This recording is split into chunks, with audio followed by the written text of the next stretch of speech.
This is the 21st season of Bass Talk Live. BTL is presented by Bass Cat Boats, Strike King Lures, AFTCO, Pro Guide Batteries, Spro, Gamakatsu, The Bass Tank, Denali Rods, Beatdown Outdoors, and Sunline. BTL coming at you. Good morning and welcome to another exciting edition of BTL Bass Talk Live, where we are going to talk about fishing. Recorded show. Hope everybody is having a safe pre-Thanksgiving travel day. I'm headed back to Illinois to see the parents and then hopefully do the turkey thing on Thursday and then be back before 7 to 8 inches of snow hits Illinois. Got a busy December coming up, scheduled to head up to Minnesota the first week of December to the St. Paul Ice Show.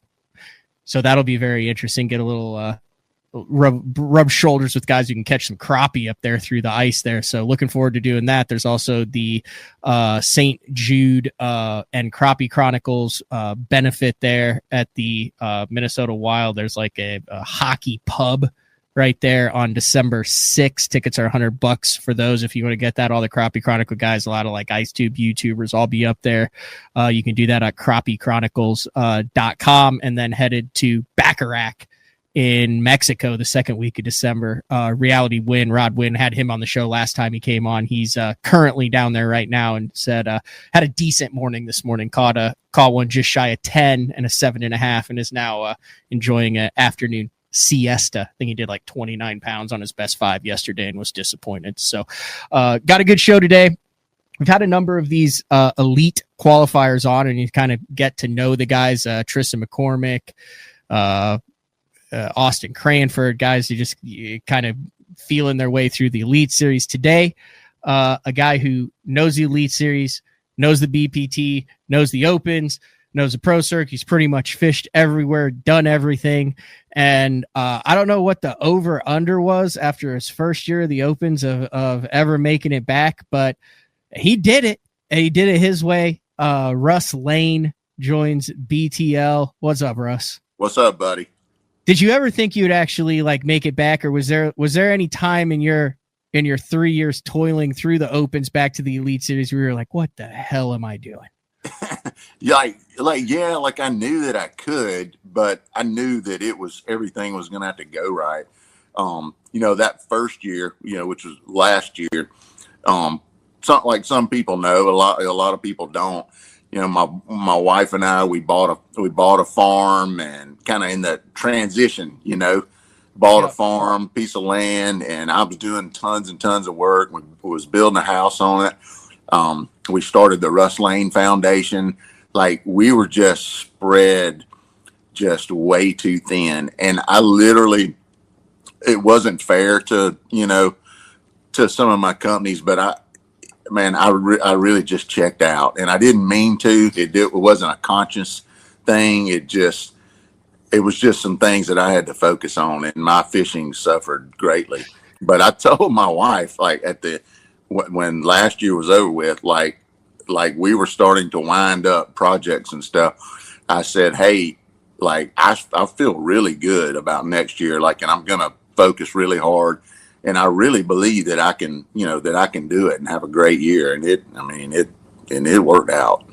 Yeah, I would imagine. I mean, I've kind of been in this situation before fishing the Opens, man. You finish the middle of the pack in like the first couple, and then it's such an uphill climb, and you're like, what the heck just happened? I'm 4 days into the season, and I've already got like a 2% chance of achieving my goal. Like, you're literally just like one bad decision away from being another year and a half away. So it had to feel good to get off to a really good start this year down at Clark's Hill.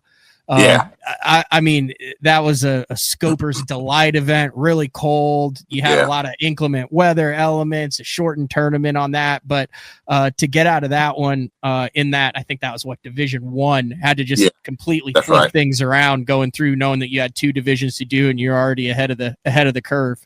Yeah, it did. And I'm a guy that needs momentum. And once I get some early momentum, I really feed off of it. I've always been that way. I was even that way when I was playing ball. Start the season off, some good things happen, and then like all of a sudden you're standing a little taller. Like your attitude is great, and your confidence is up there, and it just snowballs. So it was good to get started there, and I caught them all scoping in like 60 feet of water at Clarksville. So, Really? and yeah, I did. Yeah. So like, that was good to give me confidence. Like, hey, I can compete with these younger guys that are so good at this, and it gave me confidence to continue to use it when I needed to throughout the year.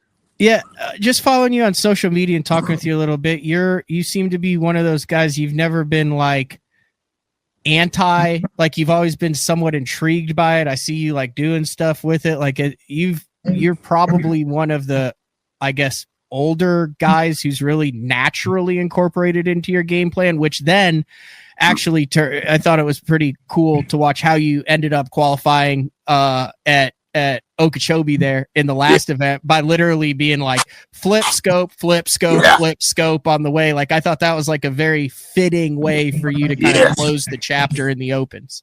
It was, man. I reflected on that and thought about that exactly like what you're saying. Like it was really cool situation to like point my trolling motor here and flip mats like it's one of my favorite things to do ever for years, and then scan here, keeping the boat on the same line, and I could see wolf packs every once in a while.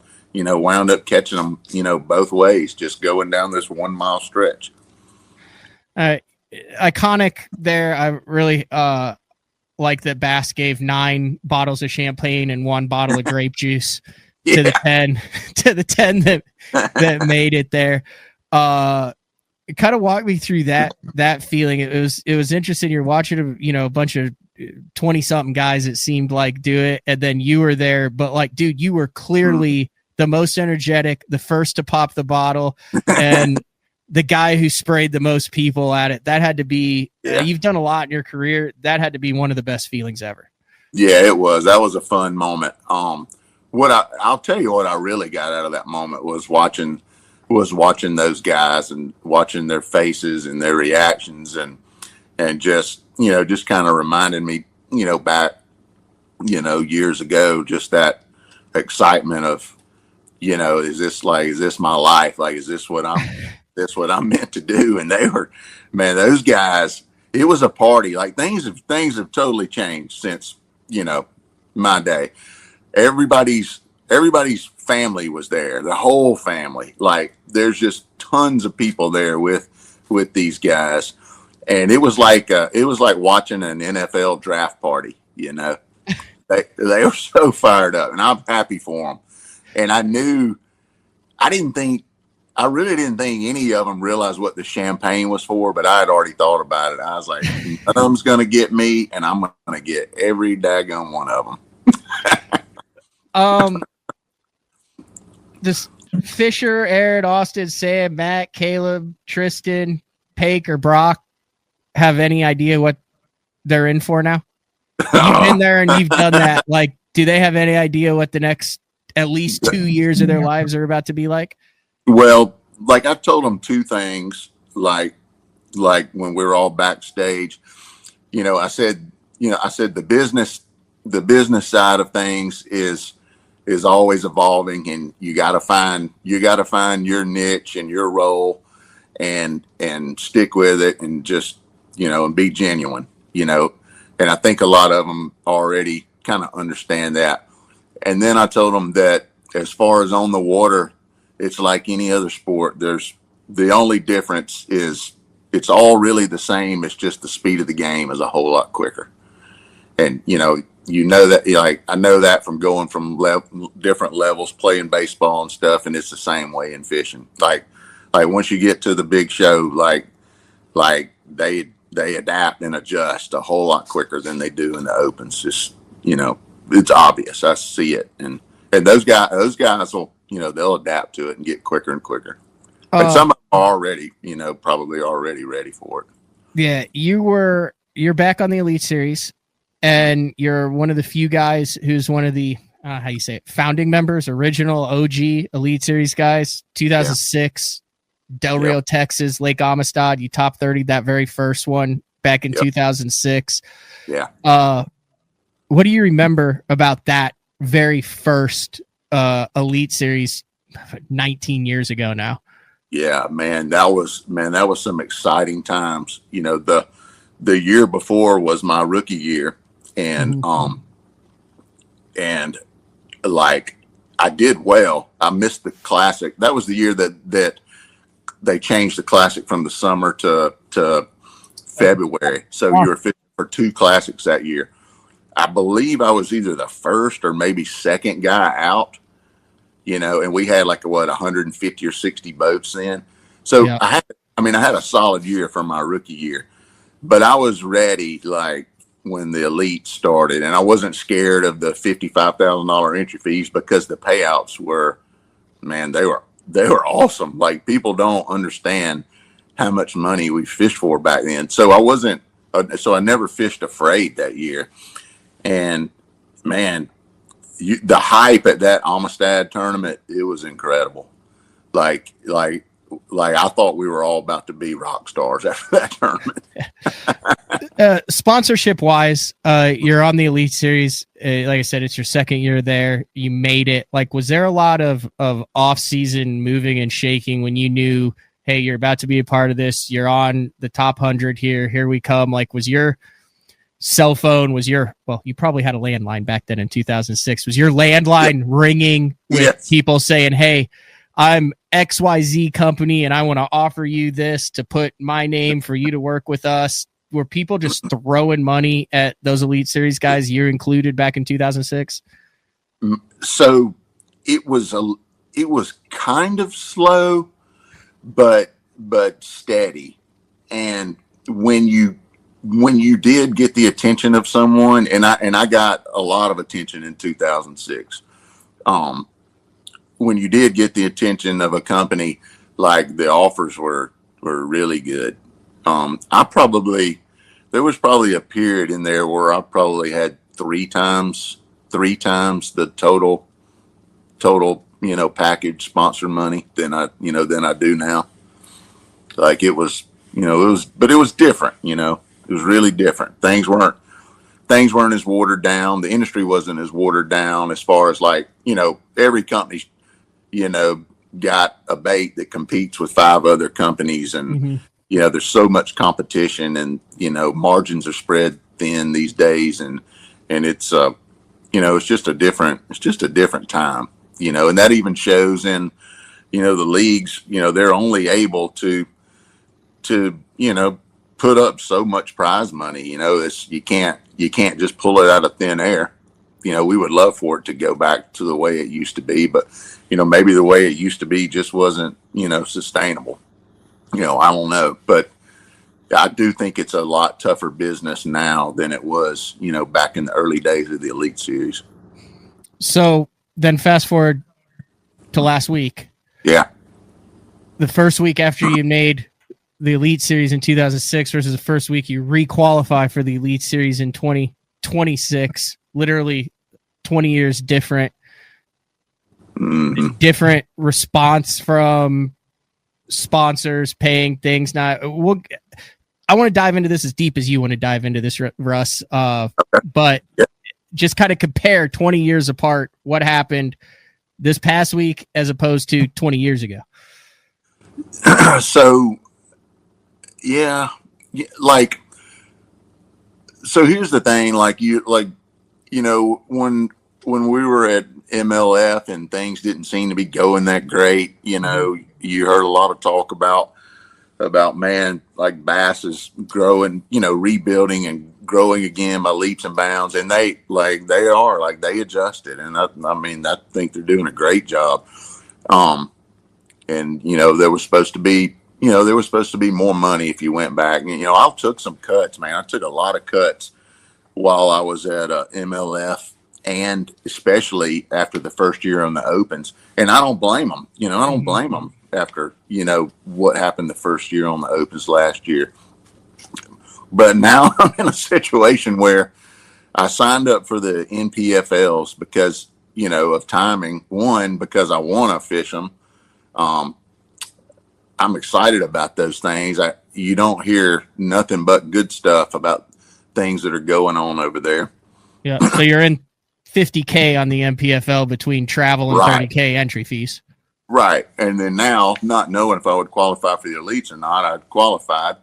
And, now I'm like, don't get this wrong. Like, I guess we're going down this. I just want to be honest with people. Yeah. Don't get this wrong. I am 1,000% excited about fishing both tours. Definitely excited about bass. Can't wait to fish another Bassmasters Classic if I'm fortunate enough to qualify for one. But the reality of it is I'm taking on another 40 grand in expenses next year. And part of my success this year was I was able to have a mindset where I wasn't fishing for checks, and I was able to go out and fish to win the way that I thought if I was going to win the tournament, it was going to be me doing this, this, and this. And I implemented those plans and stuck with them. And it wound up being probably one of the most consistent, best years I've ever had. And I just want to continue that mindset. And I don't want to worry about fishing for checks, trying to recoup expense money. Mm-hmm. And, but you got to train yourself to overlook that, I guess. We've all had to do that over the years. So the way I understand the elites, it's basically $1,000 a tournament. So their payout is less, but it's basically what, $10,000 for the entire year. So then what did it used to be? You would be like, hey, congratulations on making the elites. You owe us $8,500 in 3 days. Yeah, that's right. Yeah, like it's a great deal. Like no doubt, it is a great deal. And I looked at the payouts they sent, and I was like pretty pumped about it. Like mm-hmm. it looks good. But you still have those living expenses. Yeah, I say $2,500 in for 8 events is $20,000 plus the 10, which is 30 plus. Yeah. You've cut a corner short at a gas station and that type of stuff. Bang a fender up. You have to redo all that. So you're just expenses to fish next year between those two about $80,000 to $90,000. Yeah, like on the conservative side. Yeah. And that's 8, 6, 14, hopefully 16 events. So between the regular season, the classic, and the NPFL championship. Right. And it's going to be a good year. I'm going to have a lot of opportunities to win money and make noise and do good. And like planning all that logistics and stuff, like I'm going to have to make sure I'm well organized going into it because it's a long schedule. Mm-hmm. But I 100% think it's going to be fun and rewarding. And fun is really important to me. I've talked a lot about that this year. That's really the number one goal, for the rest of my career, as long as it should last, is to enjoy what I'm doing. And, I think we're going to do that. Who are you rolling with since Michael Neal came up short, which was a big shocker? I know it. Gosh, man, I know it. He's going to do it when he's when he's ready to. He's going to do it. He's one of the top 5 fishermen there is. I can't argue with that. No, man, I don't know. I look down the list and I don't really know a lot of the guys. Is that bizarre? Yeah, it is. And I don't mean that in a bad way. Because a lot of them don't know me either. But I guess I'm just gonna just rent me a house at Gunnersville and go and start meeting guys and stuff, and maybe I'll hit it off with a few of them and start splitting some houses, try to split some expenses. The good thing is I'm gonna stay at home for the Lake Martin tournament, the second one. That's about 45-minute drive from my house, so that's a quarter of the events that you're staying at home. Yeah, with Gunnersville too. Well, I won't be able to stay home for Gunnersville. It's not like across the world. Oh yeah, it ain't a long drive. And the MPFL, we have one on Lake. Yep. And I'll be able to stay home for that. And like Andy Morgan and Randall Tharp, they'll stay with me too. That's going to be a really fun week. You, Andy Morgan, and Randall Tharp. Yeah, because we're going to room together on the MPFLs. That'd be a strong house. That'll be a real strong house. I'm curious. You had the 2 years of the Opens. How does an Open tournament compare to an Elite Series tournament to a MLF Bass Pro Tour tournament? So like I fish the Opens. I've never fished the Elite Series. I've never fished the Bass Pro Tour. You hear people go, oh, well, the Opens with all the boats and the locals and the practice and all that. It's the toughest tournaments you can fish. Then you look at the BPT guys. You're like, God, that's the strongest field I've ever seen. Then you go to the Elite Series and you're like, man, no one misses in the Elite Series. So you fished all three of them just from the ability to succeed, achieve, I guess, kind of rank on how that fits. Obviously the Opens is third fiddle to those two. I mean, there's no question on that, but just from a ability to top 10 cash succeed in the Opens compared to the two big shows. So the Opens now aren't like the Opens, 20 years ago. Like 20 years ago, it was like fishing a BFL Red Man or something where there was about 20 guys that you had to beat. And that's the way I thought the Opens were back then. But now they're all good, man. There's very, very few that I don't think have the ability to, to put it all together and move up the ladder. I would say, like you come back to the weigh-in at a Bassmaster event and you're always, or I'm always like, my God, they caught them today. Like it's never, well, they didn't bite today. Man, they freaking catch them every day. And of course they did at MLF as well. Well, this year on the Opens, I didn't see any difference. Like the weights were shocking at quite a few of the events. Like, the only one that wasn't shocking to me, it was a little shocking at what wasn't caught was the last one at Okeechobee. But cold front, low water. Yeah, right. It was nasty conditions. So, but man, these kids are so much better at 20, 22, 23 than we were. And I was really good at 22 or 23. I won a lot of tournaments back then around Alabama. That was probably the best I ever fished was back then. And I couldn't say that I was even in the league at the kids that age these days. All right, rank. I got 4 categories here, and I want you to rank in order of 1 through 4 the biggest reason why there's more younger anglers who are competitive at higher levels this year. I have collegiate fishing, live scope, YouTube, or live coverage of Elite Series and BPT events.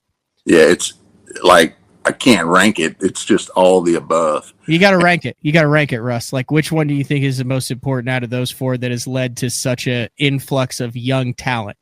You have college fishing, you have live scope, you have YouTube videos, and you have live coverage of professional events. Well, first, because this foundation was laid while they were younger, is the live coverage. So they can go back and see all of the things that my generation and the generation before me did. It's all, it's right there for you to look up and you can watch it. I mean, we all use it. I still use it. Man, like the collegiate fishing thing is, to me, it is kind of a product of the travel ball thing that's going on with sports. So from what I see at the Opens, you have a lot of parents that are traveling with these guys, and it's like a continuation of the parents traveling to these baseball tournaments throughout their childhood. Therefore, the baseball players have gotten tremendously better. You can see it in the big leagues. There's more guys that throw 100 miles an hour than, like, I can't it's hard for me to fathom how there's that many guys that can throw 100 miles an hour. Yeah. But it's because of that. Well, you have that where the parents are taking them to these high school tournaments, and they get better and better and better, and they're feeding into them, supporting them. They're doing everything they can to allow them to succeed. And then they go on to the collegiate level, and they just get better because they're surrounded by a bunch of kids that have been through the same process, and they all work together and feed off of each other. Then they share their YouTube videos, and then they share their notes on scoping. And like one of them says, man, nah, that's what a catfish looks like. This is what a drum looks like, blah, blah, blah. Like, it's the whole thing. Okay, so you're going live coverage 1, you're going collegiate fishing number 2, and we're talking about the reasons for the influx of anglers who are able to come in and compete at the higher level more so now than ever before, which leaves YouTube and scope for 3 and 4. Scope and then YouTube. Yeah. But if there was no scope, I think it would still be the same way because of the travel ball comparison, because I think that's the way it is now. Like, if there was no scope, there would just be no scope. They're still gonna fish. There might be a smaller, like a little bit smaller amount of young fishermen, but I'd still be more freak shows still. Oh yeah, for sure. There's no doubt. Dude, I think if you were to poll the average fan of bass fishing, I think 95% would put scope 1. Yeah, for sure they would, because the problem is so many people these days, they want to blame their non-success on something else instead of taking responsibility, for it. It's on them. Like, we all have the capability of going out and learning new things and stuff, and I don't want to learn new things. Like, I want to just do what I do. But if I want to fish for a living, I got to learn new things. Yeah. So the last couple years, you fished a BPT in 2023, Opens 2024, Opens 2025, make the Elite Series in 2026. Was there less chasing the things on the wall behind you and more hooking up the boat and going to the water than in the past 15 years combined? Yeah. Oh yeah. Like, this was like, everybody that gets on a roll and gets momentum, starts performing good, they always feel that, that mindset of keeping it simple. But it was just like, one was like noticing opportunities. Like me and you've had this conversation before. I don't even know if you remember, but like, it's kind of like a chess match on the water these days, because everybody knows how to catch them. Most guys from the opens on up can back their boat in the water on a Wednesday with nobody on the water and drive straight to them. Like, everybody can do that. It's what happens those 3 days of practicing over the course of the tournament that, where you have to really make your decision. You have to pattern the field at some point, especially those big 200 boat fields. You just have to. Like, to me, like, if I had a deer that kept coming to a green field, I kept getting pictures of him for a week, but then let's say I send 10 guys out there banging on drums every afternoon for 3 or 4 days. How am I going to kill that deer? He's not coming to that green field, but I got to go figure out how to kill him, on Saturday. Like, and you just got to figure that out. How old are you, if you don't mind? I turned 53 several weeks back. All right. This question could get you in trouble. You don't have to answer it if you don't want to. But, it wasn't that long ago that, the average age of an Elite Series guy was 41 years old, and the prime was like 37 to 46 years old. Yeah. Not naming names, but what percent of 40-plus-year-olds that have made a living in this industry, fishing tournaments, have become complacent and got caught in their complacency. You spend a lot of time. I mean, they could be buddies. They could be guys you fish against. Are we seeing complacency catching up with guys who for so long knew what their job description was, how to get the job done, and got into a routine? Yeah. And then when that got kind of thrown out, they didn't put the work in. Am I off base on that? No, I don't know what the percentage is, but it definitely is a thing. Like, and I know for a fact it's a thing because I went through it. Like there's always been a curve, like a curve in fishing. Like way back a long time ago, you would see Kevin he'd win a tournament on a jerkbait earlier in the year, and he would ride that jerkbait for 3 or 4 more events. And I would call that the curve. Like it was really that simple then. Well, now the curves, the curve is so much faster. Everything evolves so much quicker now. So like if somebody figures out, just some crazy technique, and wins a tournament next week, you can probably just rule that out the next week. So because everybody's gonna force it, because you know what I mean? So no. So when you get older and you have these things that you built a career on, and you're used to these curves being a certain speed. I know I'm getting deep, but this is where my brain's at right now. You don't want to change, because that's that whole mindset that you built your career on is where your confidence is at. But if you get complacent and you let time start passing you by, like you're going to look up and you've been 2 or 3 years and you haven't, you're in trouble. Because I did it before we all left to go to MLF. Like I thought I was done, and it wasn't that I was done. It was because, I'll just be honest with you, it's because I was still trying to catch them on a deep diving crankbait, because I used to catch them everywhere I went throwing a big crankbait, and it just quit working. But I wasn't going to stop. I was going to be stubborn, so I didn't adapt. So yeah, guys get complacent bad. And it seems like it's even scarier now with social media, with the YouTube, with the collegiate anglers who were all networked together. Like I remember a year and a half, 2 years ago, when I figured out, quote unquote, results haven't really showed that, the big minnow. And I remember being like, oh, this is a deal. And I said it to a guy and he's like, well, he won a tournament 2 years ago on that and just said it was something else.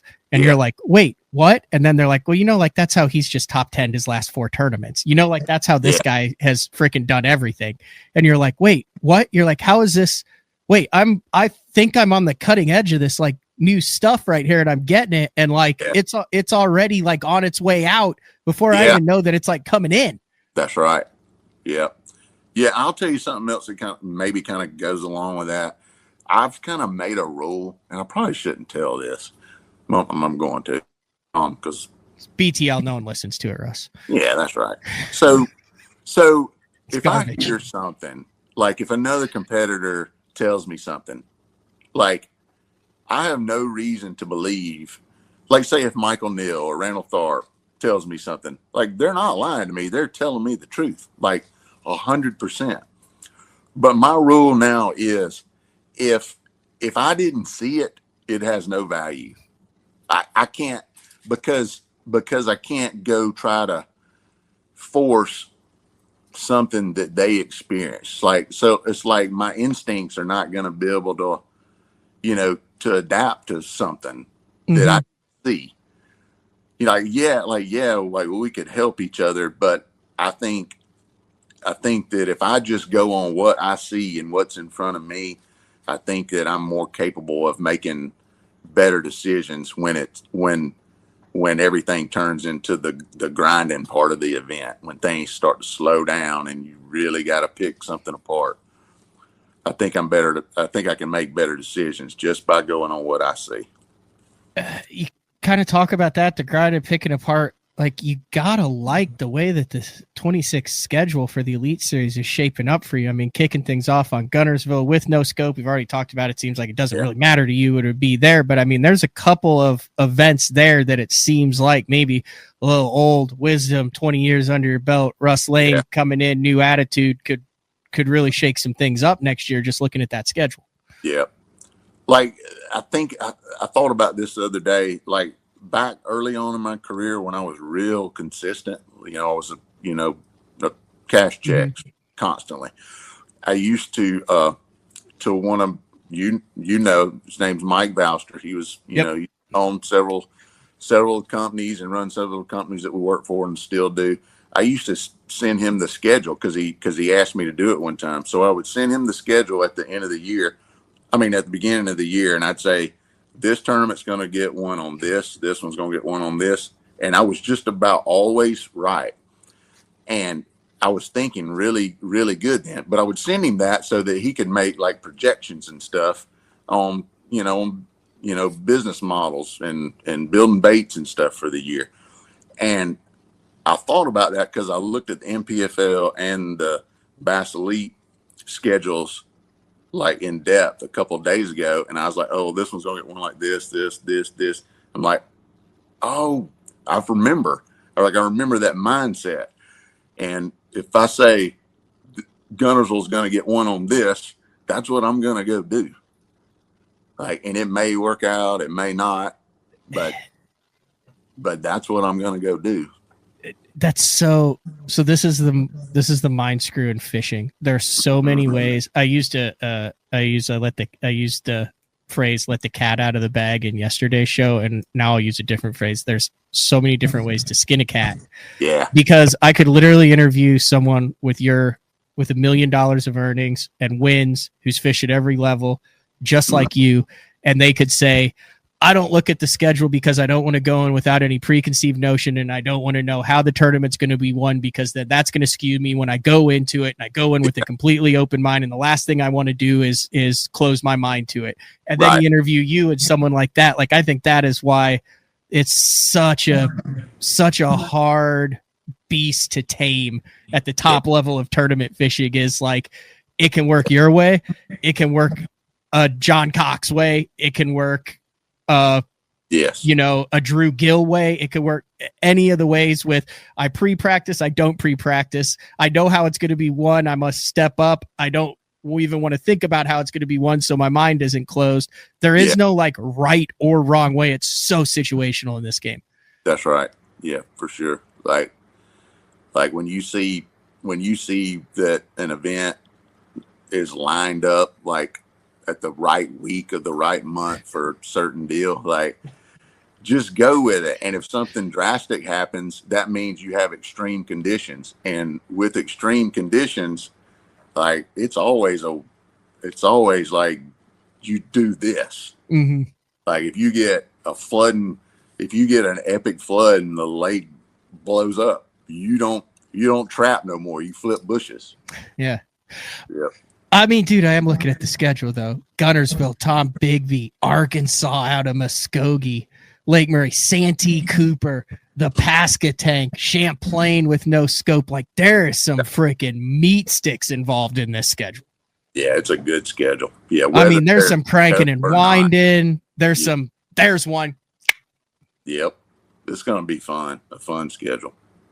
Yep. I'm looking forward to, I don't even know how you say it. Say it again. Pasca something. Pasca Tank. Yeah, I'm looking forward to that. The Arbor Merle Sound and the Pasca Tank River. Yes. Gosh, because I watched some of the footage, what them guys were catching over there last year. Golly, that place looks fun. It does. Now, I mean, you got to experience some of that. Like, you were with MLF when they started. Were you with MLF when they started going? Yeah, when they went to all the Carolina stuff. Yeah. Like, that had to be cool to have that group of guys up there on those fisheries that just had mega donks and no one really knew how or where to unlock them. Yeah. I top 10 in that one, I guess. Yeah. Wheeler won, which was one of my very few top 10s over there. But yeah, those were Falls Lake. Yeah, that's the one that because we fished Jordan and then Falls, then Jordan and then Falls. But Yeah. Falls, I really had dialed. You really can't narrow it down when you say the one Wheeler one, Russ. Yeah, exactly. I meant the one. It narrows it down to 11 fisheries. Yeah, that's right. The one he won there that time. Yeah.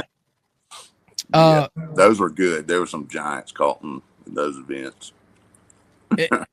So I want to kind of circle back and we'll kind of wrap things up the way we kind of started things. So you basically have 2 months before things kick off on Gunnersville? Yeah. Any major changes, additions? I know you've got, Yamaha, Phoenix, BW, bunch of great companies that have been with you for a long time. Like, yeah. Has it been difficult? I would imagine, I just know as a podcast, as a show guy, like I start working on my contracts with those companies in May, June, July, August. You kind of start in July there around that ICAST time frame, September. I mean, dude, you're like mid-November. I know. Is it kind of like a survive through this year and then work on it for next year? Or were some of them like, hey, we saved 6 figures for Big Daddy in case he really popped one at the end of the year here? Right.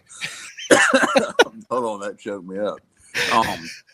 I mean, I just got to make the best of everything and appreciate what everybody's doing. Like the companies that have invested in me over the years, like Yamaha, man, I've been with Yamaha.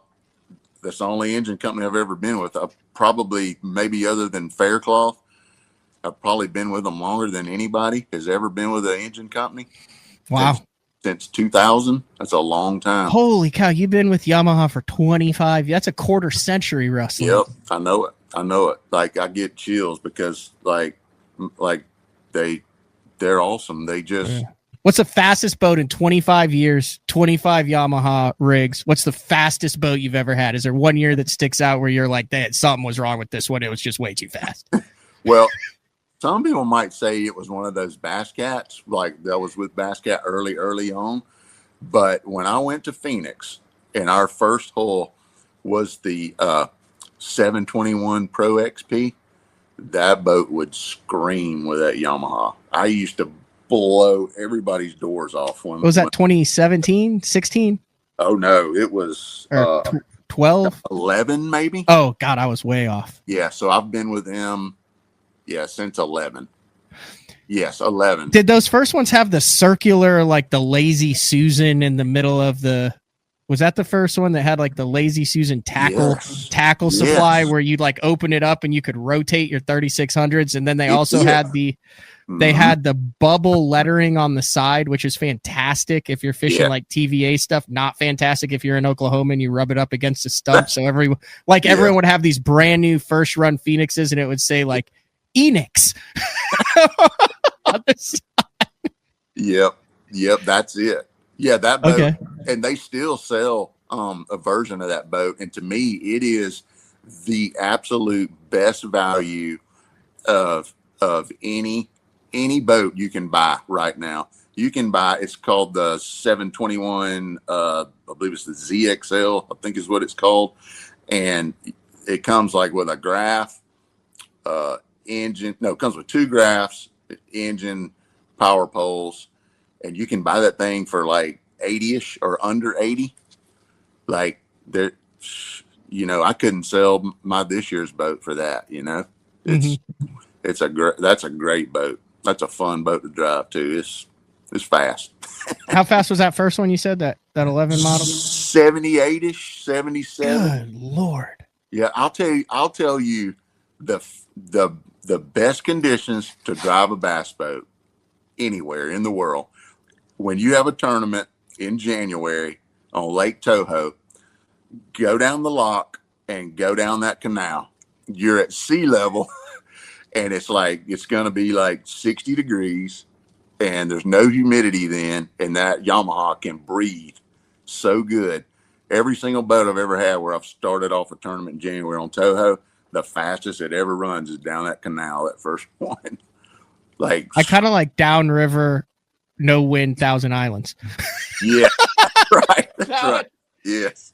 The best one I've ever had was I got the cat. This was back when I had zero ledge fishing game and decided to go catch spotted bass in Mississippi instead of and leave the 30-pound bags in you know where I'm going with this. Yeah. I think that's the top bit. It's like 37 miles with like one slight turn. Yes. And I was the first in there, and it was glad. I have never felt cooler in my life than running that. Is it Pickwick to whatever base Pickwick to Bay Springs? Yeah. That is a badass run at yes. First light by yourself, glass calm. First one in there. I mean, well, I was the only one in there out of 200 boats, which should have told me so. I did catch a sack out of there of spots, but I mean that is the utmost feeling of just absolutely strung out, wide open. Yeah, just let it eat, and there's a little current flowing, and just go straight. You said your pond. I think last time you were on, you mentioned it, and then. Is it like done? Do you have like fish in there? Can you go down and catch a fish out of it? Yeah. So they're growing like the brim are already, some of them are already like as big as my palm. And, that's only after them being in there for like 4 months. American Sport Fish was kind enough to bring me some F1s and put in there and they're growing quick. Like they're probably 9 or 10 inches right now. So the pond's doing good. Yeah, I was actually working on it some this morning. I'm trying to reshape the top of the dam just so that we can mow it and stuff, and just take better care of it, make it look a lot better. And was there any reason for this other than you wanted a pond? It's my testing tank. Okay, it just seems to be like I follow the Slab Lab down there in Alabama, and she just like completely redid that after they had the big fish kill. I got a couple other buddies with ponds, and I like look at it and I'm like, God, that just seems like a lot of work. It is a lot of work, but Matt, when you get my age, you get a lot of enjoyment off of sitting on that tractor and running that weed eater and stuff. Like it's pretty fun. What do you have in there? Like what's kind of structure? I mean, there's got to be some unique structure where you were like, you know what? I want to put this here, and then in 5 years throw a 10-inch worm on it. Yes. So I built 3 like clay gravel road beds in there, and I have a lot of like broken up concrete piles on those road beds, and then there's a lot of willow trees that I left in there instead of digging them up, or getting them out of there. So it has a ton of cover. It's gonna, in about 3 or 4 years, it's gonna be a crazy good pond. Can you transplant cypress into ponds? I'm sure you could. Yeah. I don't know if those things take like 350 years to get like that, but that would be sick to have like one bank of cypress that you could flip. Oh, it would. Bang a balsa off of them, Kevin Short style. I have some cypress trees on the bottom side of my dam, but I didn't have anywhere above the dam. I wish I would have. Just don't cut them and sink them. No, I don't get in trouble for that there, Russ. That's right. But those willows are going to be fun to flip. Yeah.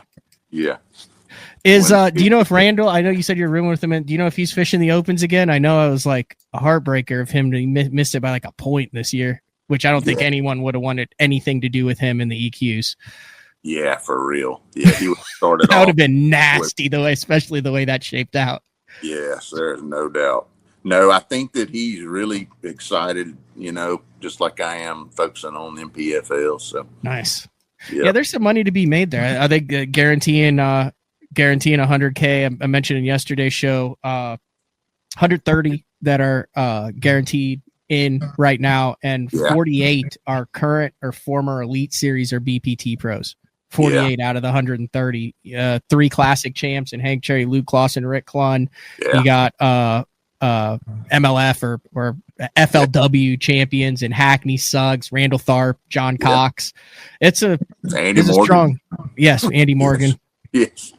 Yeah, you can look at the list and like, ooh, that's a strong field. And there's there's guys on there that I don't know, just like there is, on, the other two tours. Mm-hmm. But from what I hear, it's impressive what they catch.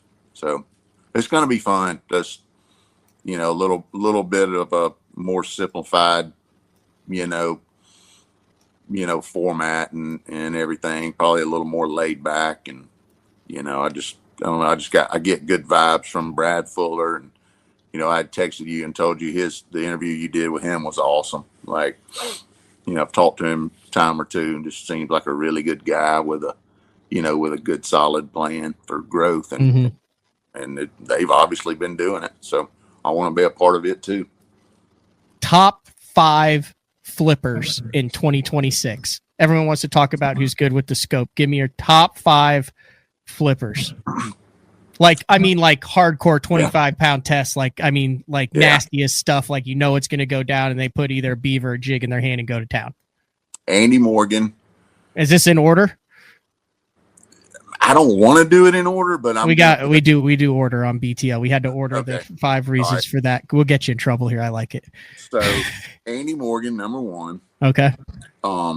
So the next 2, I can't put one over the other, man. Okay, we'll give you a tie on these next 2. All right, Hackney and Randall Tharp. Okay. All right. Oh my gosh, is there anybody else that flips other than me? I can't put myself in the top 5. Why not? But is there anybody else? Let me be 5th. I'm gonna put myself 5th. I tell you, I know who number 4 is. Cliff Crochet.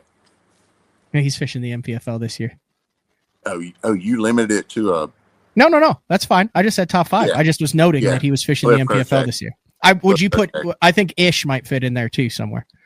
I didn't know he was fishing. He's fishing the Opens. Can Ish and Cliff share number 4? You know what? Yeah, I'll give you a pass on that. All right. Cliff is probably the most dedicated flipper I know. If Denny Brower comes out of retirement, I wish could he still compete in a flip tournament? Yeah. Like if Denny Brower was an active competitor, would he still be in the top 5? I mean, Biffle had a big tournament last year. The MPFL almost won, so I know Denny could too.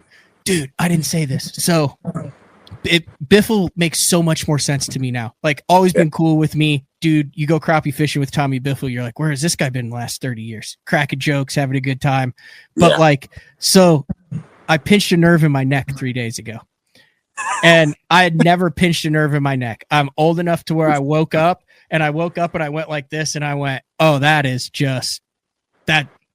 I mean, like it dropped me to my knees. Like one of those burning poker, like red hot things to where I almost went to the ER because I thought like that I'm done. This will never be better. I'll never be able to turn my head again.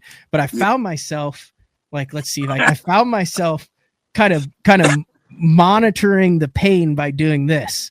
And then like when Court would be like, hey, I would be like, what? Because like it would twinge every time I'd hurt. And then I'd want to look at her when she talked. But then I found myself getting annoyed when she would talk to me because I would have to keep turning my neck. And it made you ornery. And it made me ornery. And I realized, my God. You're Biffle.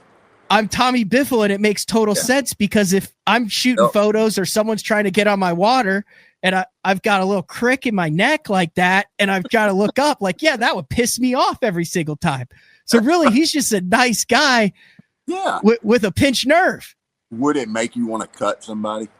Oh, I was ready to cut someone after 3 hours. Like I had to watch the whole OU versus Missouri game on the couch, like with a pillow over like that. And then my celebration was this. And then I'd be like, like I couldn't get up and yell. I couldn't throw things. I couldn't trash talk anybody from Missouri. Like, I mean, it was bad. Yeah. So Tommy Biffle-esque. Yes, but I'm just saying, if I know that he's always said he has like some back and neck issues like that. Totally makes sense. Like I'm Team Biffle. Like, don't talk to Tommy when he's fishing. He wants to look straight ahead.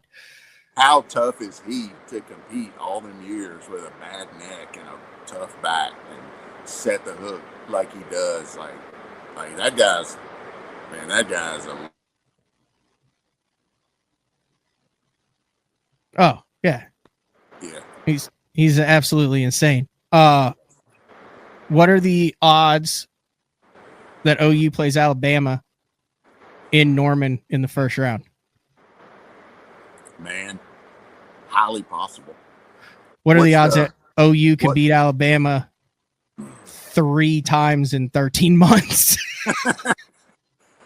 Well, man, my Tide, man, it's rough. It's rough over here in Alabama right now. Like, I'm just gonna go ahead and say it. I said before we should have hired Lane Kiffin. Nothing against DeBoer, but Kiffin's my guy, and it's gonna hurt. Like, you know what, when he signs with. Hey, if we had Kiffin, y'all wouldn't have won those games. We did lose to Kiffin and Ole Miss. Yeah. I don't know. What are the odds that you guys lose to Auburn at the end of the year? Man, like always, it don't matter. It don't matter what the season's been like. That's a 50-50 game. Anybody can win that one. I have enjoyed OU's move to the SEC way more than I realized that I would, because like talking crap to the one person in Kansas or Ames, it just like great. I love the Big 12. Those are great places, but like you play a Tennessee and there's like 6 guys that you could talk crap to. Then you play a Auburn and you got, Steve Kennedy on there, and you play in Alabama and you could talk crap to anybody. I was like, I messaged you. I was like, yeah, enjoy today. Tomorrow's going to suck for you. And then you didn't answer. And I was like, oh, I hope I didn't piss Russ off, because it did suck. Oh, see, yeah, there's the crick in the neck right there, because it did suck. But I really enjoy that. Like, I've already, like, Cliff texted me. He's like, oh, here we go. For Saturday, OU, LSU, they could spoil it. So I love that SEC. I love that OU's in the SEC, and we can actually win a game this year. So, well, it's tough being an Alabama fan right now. No, it's not. We're not used to being. You think OU is? Yeah, y'all lose way more than we've lost in for like the last 2 years or 3 years. We were 10-3 2 years ago. Before that, we won 4 out of the last 5 Big 12 championships, went to the playoff, or 1 play away from Georgia to go into the finals. Nah. We realize our last 6 starting quarterbacks are starting in the NFL. So are ours. Right now. So are ours. Out of control. All right, Russ. I appreciate the time. The quarterback we have this year. I mean, gosh, he's insane good. I also wasn't a big fan that you had a former Alabama quarterback calling that game. He was clearly biased. Yeah. Well, we're used to people, everybody in the world pulling against us, so I guess it was good for a change. Maybe, I don't know. The Alabama fans were not as angry as the Auburn fans. I did not realize this, that the Auburn fans get exceptionally angry. They're all. But like, you're like, okay, good. It's the next Saturday. Like, we won't have to hear about that anymore. It was like a month and a half later, and they were still posted every day about how they got screwed at OU. Man, they're just like these old guys whining about scoping. Like, they always want to blame it on somebody else. You said that, not me. I encourage I have an OU graduate, an OU diehard fan, but I encourage all fans of all colleges to listen to BTL. Send your complaints to Russ Lane. What are your social medias there, Russ, for people to follow you and say Auburn fans to send you? Hell, I need the engagement. Send them my way. All right. I appreciate it, dude. Thank you very much. Same here. Always fun, dude. All right, congratulations. That was cool to watch, cool to see, and yeah, appreciate it. You had a lot of guys, old and young, from all over and every division and every league form, pulling for you on that one. Crazy, and I felt it, and I appreciate it from everybody, anybody listening that was pulling. Man, thank you so much. There you go, Russ Lane. Yep. All right, we're gonna take a break. Then we come back. We're going to wrap things up. It'll be the last show of the week. We're going to take, obviously, Thursday off for Thanksgiving, and then Friday off. Then we'll be back Monday. It is BTL on a Wednesday. Be back right after this. The new Puma STS has been redesigned from the ground up, With the angler, design, function, and performance in mind, nothing on this new offering was compromised, and the only thing carried over from the previous version is the name. Based on the Soft Touch series hull that started with the flagship Jaguar, this new model is nimble and performs incredibly well at all speeds with either a 250 or 300 horsepower engine. Featuring a new 96-inch wide-body footprint, this hull measures out at 20 foot 7 inches in length. Industry-leading design coupled with tournament-winning performance. The Puma STS from Basscat. Feel the rush.